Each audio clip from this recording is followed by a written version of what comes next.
දන්නවද මචං ජොබ් එකක් කරන්න පිටරටකට යනවා කියන්නේ සල්ලි හම්බ කරන්න හිරේ ගියා වගේ තමයි. මේ රටවල් වලට ඇවිල්ලා හට්ට දුකක් විඳිනවා. කන්න බොන්න වෙලාවක් නැහැ, නිදා ගන්න වෙලාවක් නැහැ. එහෙම දුක් විඳින එකේ උන් කෑවද බිව්වද ඉන්නවද කියලා බලන්න ලංකාවේ උන්ට මතක නැහැ මචං. නිකමටවත් කෝල් එකක් දාලා හොයලා බලන්නේ නැති වුණාට උන්ට හදිස්සියක් කරදරයක් වුණාවක් වුණාම සල්ලි කීයක් හරි ගෙන්න ගන්න නම් ටක් ගාලා මතක් වෙනවා. ඒ විතරක් නෙවෙයි ළඟදී ලංකාවට එනවා කියලා දැනගත්තාම අත්තරලෝ ස්මාර්ට්ෆෝන්, ටොපි චොක්ලට්, බ්‍රැන්ඩි විස්කි ගෙන්න ගන්න ඕන තරම් මුන් ඉන්නවා මචං කෝල් කරන්න. පොඩ්ඩක් හිතලා බලපන්.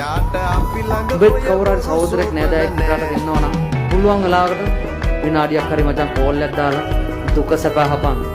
එහෙම කරපුම ඒ රටේ ඉන්න කාට මොන තරම් සතුටක්ද කිව්වොත් මිල කරන්න බැරි, හිතා ගන්න බැරි සතුටක් තියෙන්නේ මචං.